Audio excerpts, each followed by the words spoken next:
Assalamualaikum warahmatullahi wabarakatuh.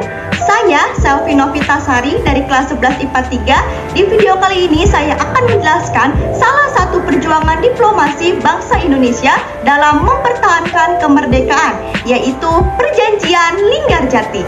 Perjuangan diplomasi merupakan perjuangan yang mengutamakan perundingan dibandingkan dengan kekerasan fisik. Mengapa bangsa Indonesia melakukan upaya mempertahankan kemerdekaan dengan cara diplomasi? Karena yang pertama, kondisi Indonesia masih belum stabil. Yang kedua, agar dapat menarik simpati di dunia internasional. Dan yang ketiga, mengurangi korban jiwa. Contoh perjuangan diplomasi diantaranya yaitu Perjanjian Linggarjati. Latar belakang Perjanjian Linggarjati ini berawal sejak Jepang menetapkan status quo di Indonesia, sehingga menyebabkan terjadinya konflik antara Indonesia dan Belanda yang ditandai dengan peristiwa 10 November 1945 pada tanggal 7 Oktober 1946 Indonesia melakukan perundingan di kantor Konsulat Jenderal Inggris di Jakarta. Perundingan ini pun menghasilkan kesepakatan gencatan senjata pada tanggal 14 Oktober dan dilanjutkan perundingan di Linggarjati. Perundingan Linggarjati merupakan bentuk perjuangan diplomasi Indonesia melawan tantangan dunia saat itu, ketika penjajahan dan kolonialisme masih banyak terjadi. Perjanjian Linggarjati menjadi salah satu upaya perjuangan diplomasi yang dilakukan bangsa Indonesia untuk mempertahankan kemerdekaan. Perundingan Linggarjati adalah perundingan pertama yang mencapai perjanjian antara pemerintah Indonesia dan pemerintah Belanda. Perjanjian ini berupa perundingan antara Indonesia dan Belanda mengenai status kemerdekaan Indonesia. Perundingan Linggarjati ini berlangsung mulai pada tanggal 11 sampai 13 November 1946. Tempat pelaksanaan perundingan ini bertempat di Linggarjati, Cirebon, Jawa Barat. Dalam perundingan Indonesia ini diwakili oleh Sultan Syahrir dan Belanda diwakili oleh Van Mook.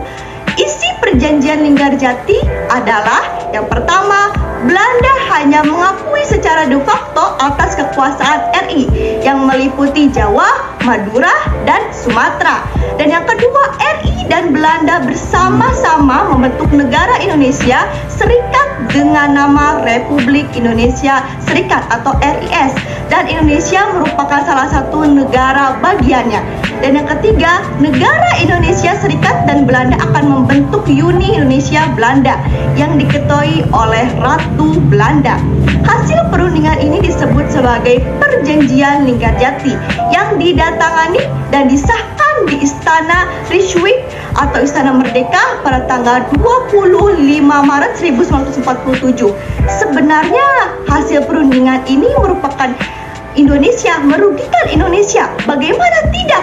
Wilayah Indonesia semakin dipersempit dan Belanda pun tidak menjalankan dengan baik perjanjian ini karena Belanda selalu mendukung dan selalu melakukan penyerangan besar-besaran ke wilayah Indonesia yang disebut sebagai agresi militer Belanda. Setelah disahkan, banyak negara mengakui kekuasaan Indonesia secara de facto, mulai dari Inggris, Amerika Serikat, Lebanon, Syria, Irak, Afghanistan, Saudi Arabia, Yaman, dan Burma. Hasil perjanjian Linggarjati yaitu hasil perundingan dan perjanjian Linggarjati ini memberikan dampak baik bagi Indonesia. Dampak positif dan negatif dari hasil perjanjian Linggarjati. Antara lain dampak positifnya yaitu yang pertama, Indonesia mendapat pengakuan politik secara de facto dari negara lain. Dan yang kedua, dengan diakuinya Indonesia secara de facto, maka Indonesia mempunyai kedudukan politik sejajar dengan negara lain di dunia. Dan yang ketiga, pengakuan Belanda bahwa Jawa, Sumatera, dan Madura sebagai wilayah berdaulat bangsa Indonesia. Dan yang keempat, perjanjian Linggarjati meredam konflik Hindia Belanda dan rakyat Indonesia. Hal ini bertujuan untuk mencegah jatuhnya korban perang rakyat Indonesia.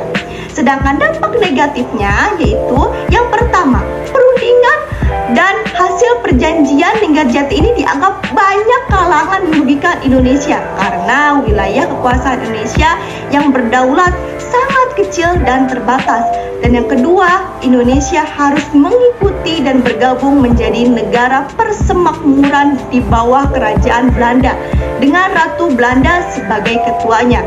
Dan yang ketiga, memberikan waktu Belanda untuk mempersiapkan melanjutkan agresi militer. Dan yang keempat, dalam perundingan tersebut Sultan Syahrir ini telah dianggap memberikan dukungan pada Belanda sehingga membuat anggota dari Partai Sosialis dan KNIP mengambil langkah penarikan dukungan pada tanggal 26 Juni 1947.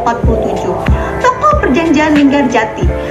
Perundingan Linggarjati dihadiri oleh 3 pihak, yakni pemerintah Hindia Belanda, Indonesia, dan Inggris. Pemerintah Hindia Belanda dan Indonesia sebagai pihak terkait atau yang mempunyai kepentingan sementara. Pemerintah Inggris berperan sebagai moderator. Tokoh Indonesia, pihak Indonesia ini diwakili oleh Sultan Syahrir, Adnan Kapaugani, Susanto Tilto Projo, dan Muhammad Rum. Tokoh Belanda, pihak Belanda diwakili oleh Wim Schimmelpenninck, Max von Poel, Hubertus Johannes van Mook, Frank de Boer, dan tokoh Inggris selaku moderator dan mediator pihak Inggris diwakili oleh Lord Killen. Sekian dari saya, kurang lebihnya saya mohon maaf. Wabillahi taufiq wal hidayah. Wassalamualaikum warahmatullahi wabarakatuh.